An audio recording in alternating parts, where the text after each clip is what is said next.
tentang khatulistiwa, di situ ku ada bersamamu saudara. Beragam warna kita, suku tak selalu sama. Kau aku Indonesia yang disatukan karena cinta. Karena kita Indonesia, jangan pernah terpecah belah. Walau kita berbeda, walau kita tak sama, tetaplah satu kita, kita Indonesia sesungguhnya.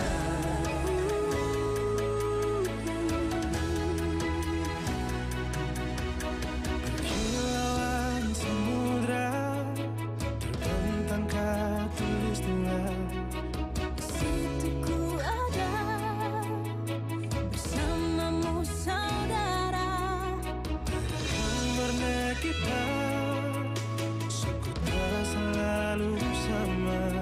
Kau aku Indonesia yang disatukan karena cinta.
Indonesian President Prabowo Subianto departed Jakarta for an official visit to Singapore on June 15th to 16, 2025.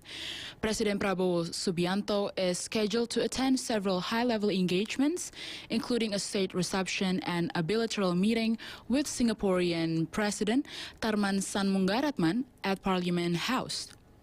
To know more about this, let's have a talk with Indonesian Ambassador to Singapore, Bapak Suryo Pratomo. I'm Unika, and this is Voitalk. Hello, good morning, Pak Suryo. How are you? Good morning, Unika. I am fine, thank you. Yes, let's start with the first question, Pak. It is said that President Prabowo discussed bilateral energy and trade with Singapore. How is the trade value between Indonesia and Singapore this year? I think Singapore is the biggest and the closest partner of economy in terms of trade and also in investment. So in terms of trade, last year, Singapore export to Indonesia is around 32 billion US dollar. And Indonesian export to Singapore is around 20 billion US dollar. Why we have a deficit with Singapore is because we are import a lot for the what we call the raw material for the industry in Indonesia. And secondly, that you may know also maybe that we need import for the gasoline, and the most of the gasoline, the nearest is coming from Singapore. So that's why the export from Singapore to Indonesia last year is around 32 billion, and our export to Singapore is around 20 billion. In terms of investment also, Singapore is the biggest investor in the last 1 decade. So that's why yesterday, when the President Tharman and also Prime Minister Lawrence Wong met with the President Prabowo, the two leaders of Singapore is mentioning to the President Prabowo that last year the investment FDI from Singapore to Indonesia is growth around 50% comparing to 2023.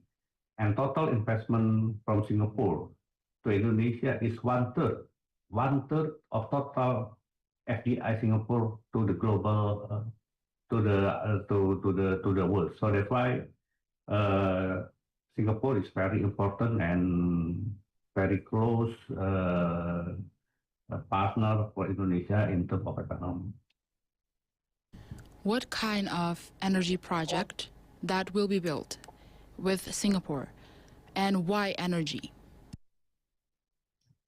I think because all the countries have responsibility to achieve what we call the net zero emission. So Singapore have already decided that they will be achieved the net zero emission in 2050, Indonesia 2060. And to go and to reach to achieve our goal for net zero emission, that we must develop the green energy. So that's why yesterday announcing the MOU between Indonesia and Singapore for 3 areas. First one is about the interconnection for exporting the green energy. The second one is to develop low carbon industrial park.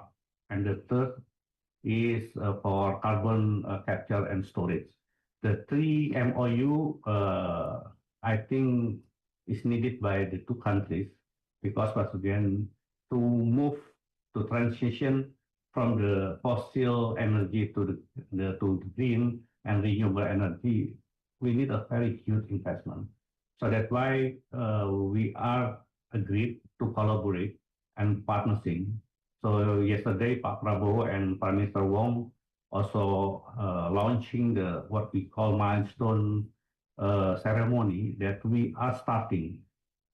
If you ask me about what kind of the energy we will develop, now the task from the both countries is how to set up the framework. And Minister of Energy Bahlil have already conveyed the message to the Minister of Energy of Singapore that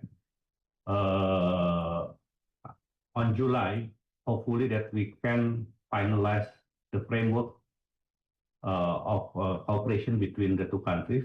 And after that, on August, hopefully the two countries can decide which company will be develop the renewable energy. So, in following to that, President Prabowo also attended the Indonesia-Singapore Leaders Retreat. What kind of discussion that was held at the Leaders Retreat?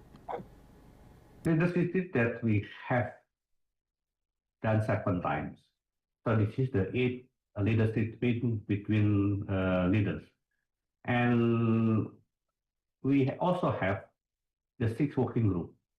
So in the Leaders Retreat, we are discussing what the achievement that have already produced from the 6 working group, because we have 6 areas that we are once again develop cooperation. First one is developing of Batam Bintang Karimun. The second one about the investment. The third one about the manpower. The fourth one about the tourism and transport, and also the agriculture. So all those areas, in every ministry, they have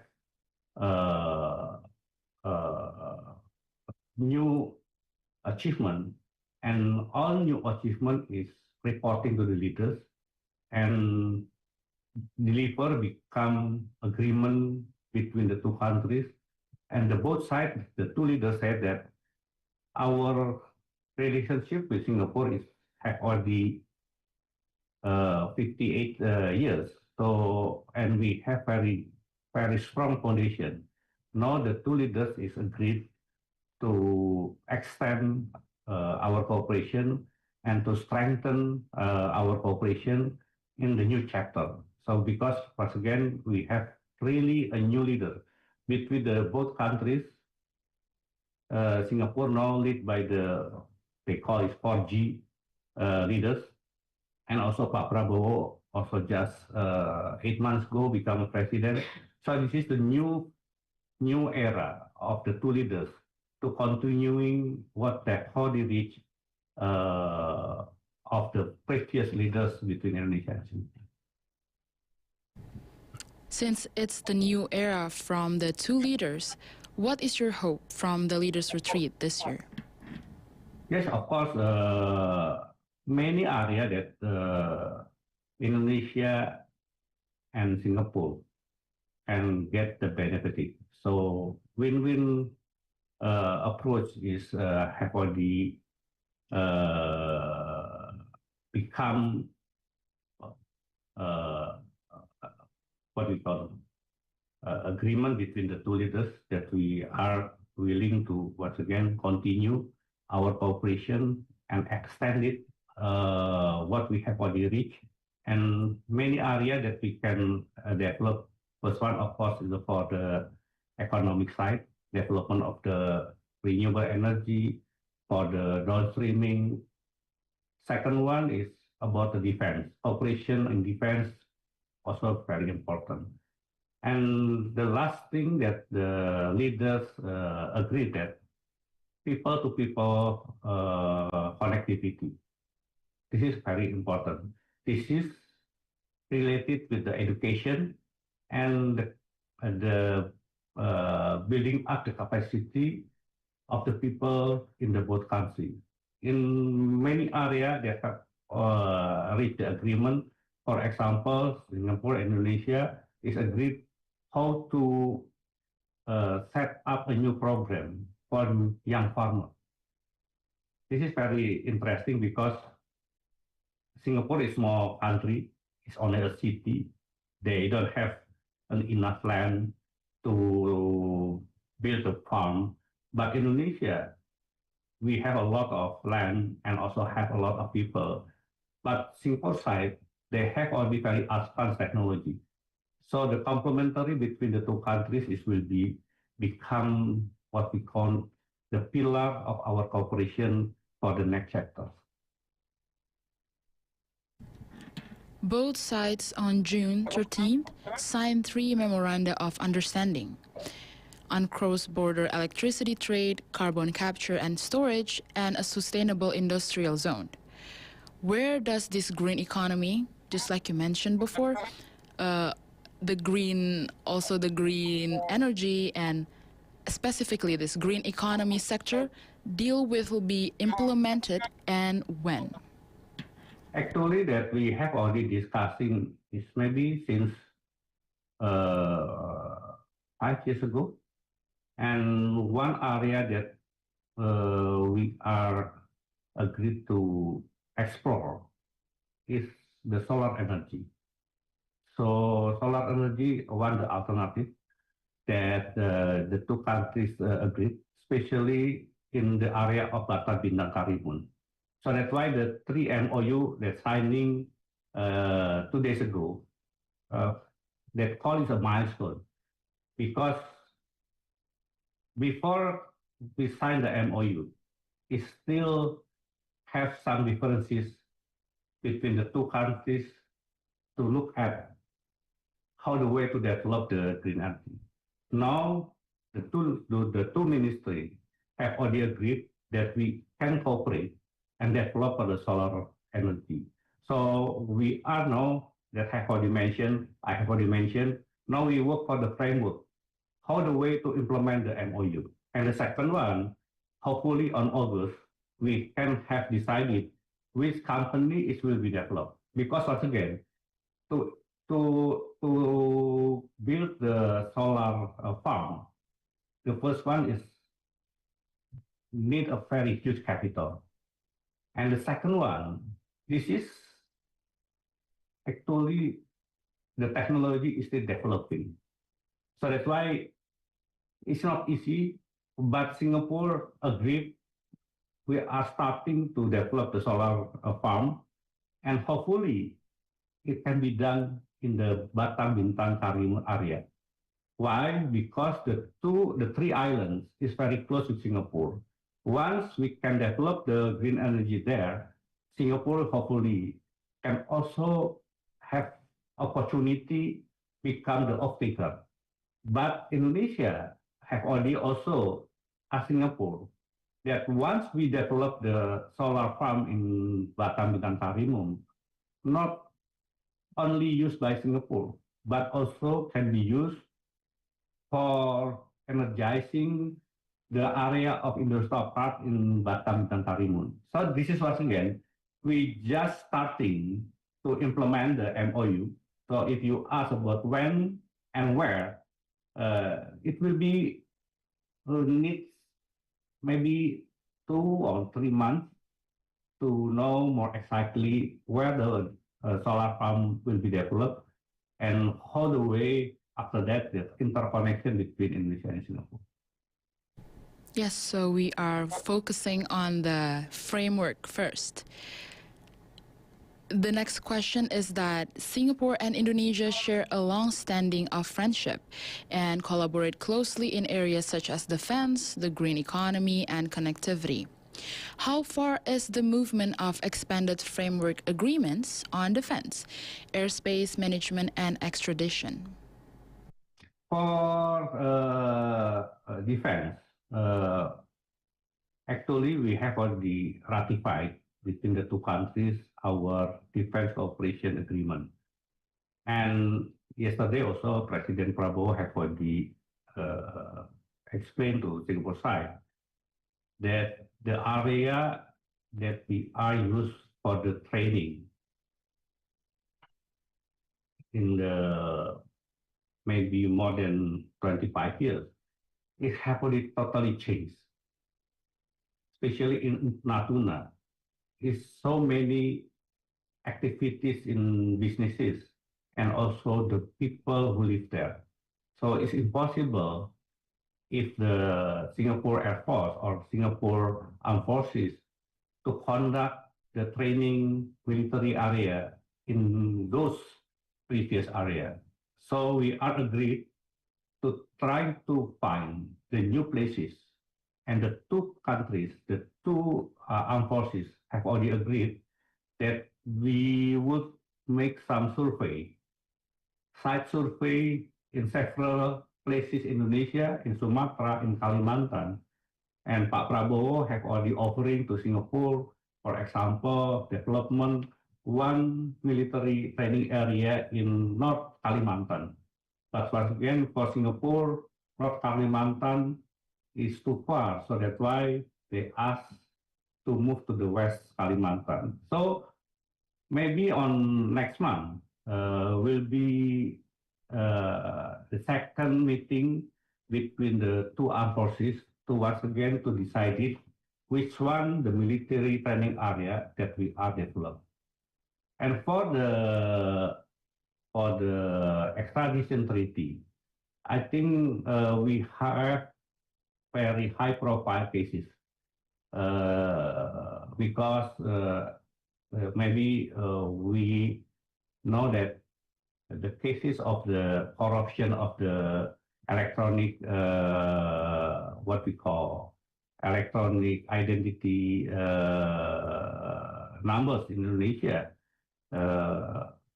we have the one fugitive that have already looking for maybe for more than 20 years, now have already arrested in Singapore and will be extradited to Indonesia, but he rejected to extradite to Indonesia.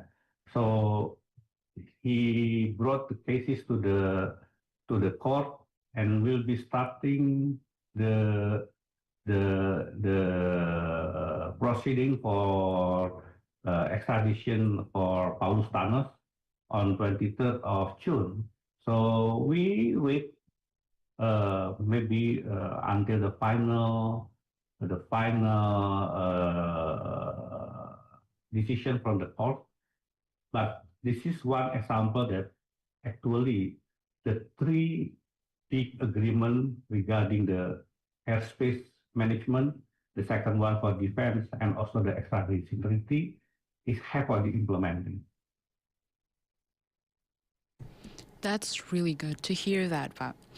And since we've been talking about framework and also plans, and one of the example that you just mentioned, I want to know, what is the biggest impact that have been implemented in the community from the Human Capital Partnership arrangement signed at the 2022 Leaders Retreat? I think people-to-people connection, especially for the education, I think many Indonesian young students, they have offering from Singapore to participating in the ASEAN scholarship. And I think so many Indonesians have granted the scholarship in Singapore since elementary school, high school, and after that continue to university. And the second one, I think, for example, in the military, exchange personnel officer in military between the two countries is going very well, in my opinion, because every year, at least, Singapore is offering 5 opportunity for the military officer to have some course, not course maybe, they become a student at the NTU for 1 year for a master degree. So this is one example that the collaboration and partnership between the two countries is extremely well and will be continuing. So yesterday in the leaders retreat, also the two leaders is agreed to continue and to develop. And Singapore, once again, they are open to support Indonesia because we know that in education, the standard in Singapore is more higher than Indonesia, and US now is number 8 as the best university in the world. So if they give it the opportunity for the Indonesian students to study in Singapore, especially and US, it is will be benefited for Indonesia. So I think total maybe we have more than 10,000 Indonesian students study in Singapore. So they are study at the NUS, NTU, SMU, and also for the art and fine academy. I think because Singapore is very close for Indonesia, and for the parents, I think they are more secure if let their children take study in Singapore. So there has been a great impact in the education and military sector, ya Pak. So, Pak Suryo, as an ambassador who is at the forefront of state diplomacy, how do you see the potential for untapped cooperation between the two countries, and what relations? Once again, as I have mentioned previously, that our 58 years relationship between diplomatic relationship is time to time. Every year we are more closer and we build trust and confidence between the two countries. And Pak Prabowo have already mentioned also very clearly yesterday, maybe sometimes we have differences in one issues, but we have the tools how the way and solve the differences that we have. And for Pak Prabowo have been also mentioning, for him, his neighbor is very important. So that's why Singapore, for Pak Prabowo, not only neighbor, but Singapore is partner for collaboration.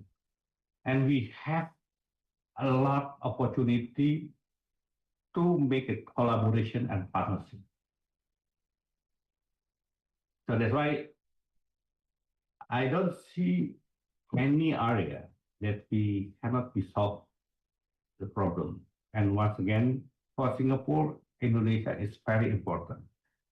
Indonesia, the country, if they are stable, prosperous, and can maintain the growth of economy, it will be benefited for Singapore. Because every year, the biggest visitors for Singapore is coming from Indonesia. Every year, 2.2 million Indonesia visited Singapore. 1.6 million Singaporeans visited Indonesia. So once again, in terms of the people movement, we are very close. So that's why Pak Prabowo also asking and raised the issue about the connectivity. Now, Singapore have already flight to 13 cities in Indonesia. And Pak Prabowo have already offering to Singapore that Indonesia will be open more city and be flight by Singapore Airlines. So this, the openness of Indonesia, it will be, I think, huge opportunity for Singapore. And Singapore is very delighted and they are very appreciate the offering of President Prabowo. And one new city that hopefully in near future it will be starting to be open is Belitung. Because Belitung is one the area that's very famous in Singapore and not too far. Only 45 minutes flight from Singapore to Belitung. But we are stopped because COVID.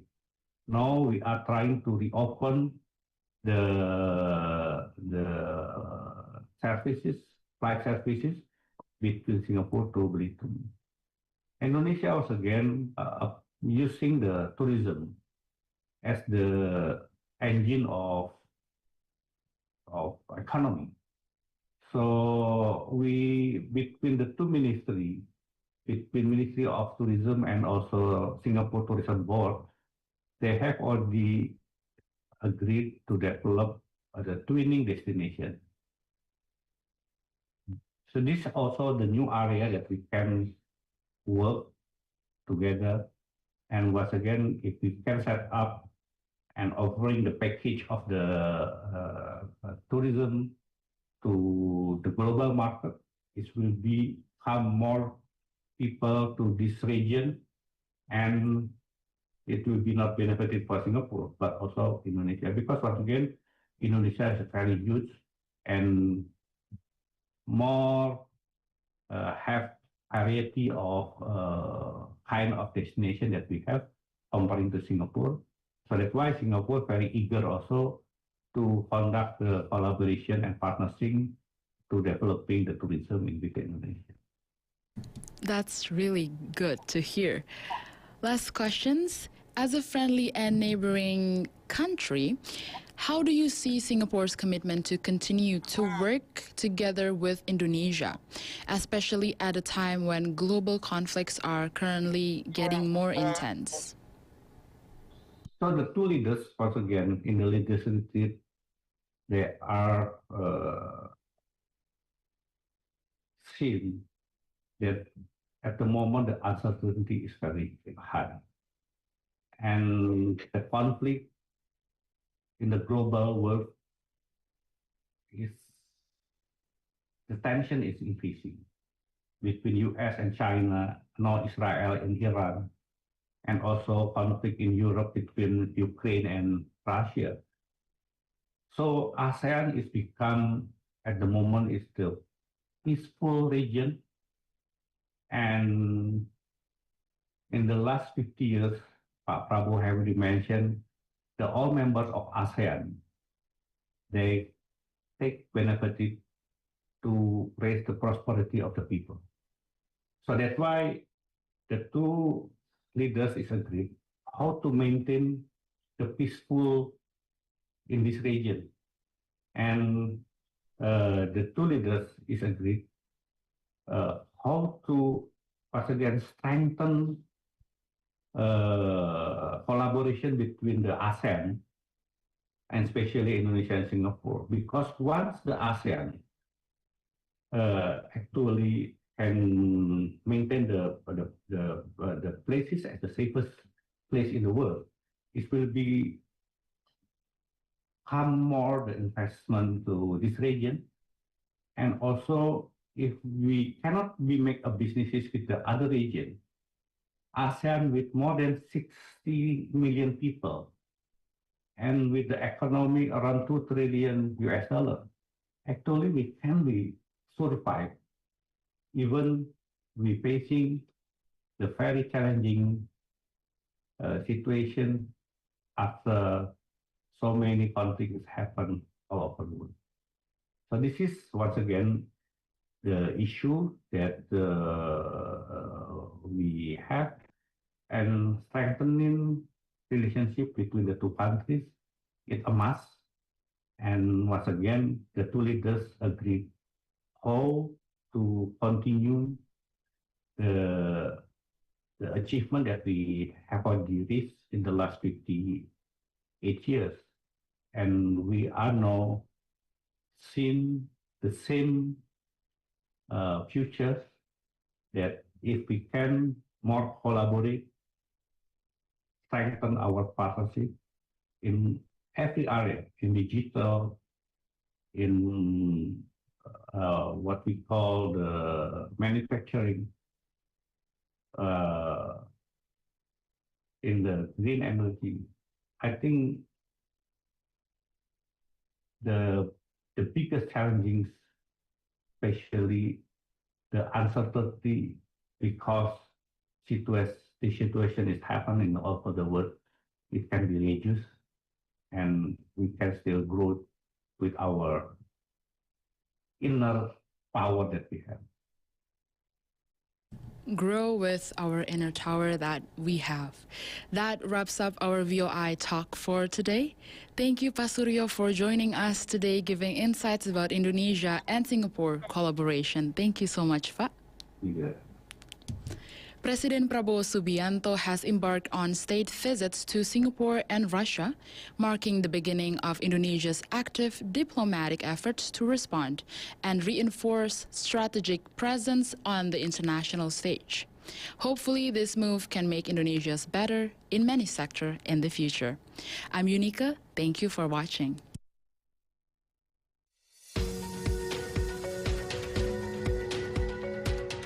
Voice of Indonesia, the overseas service of Radio Republic Indonesia, broadcast in 9 language services.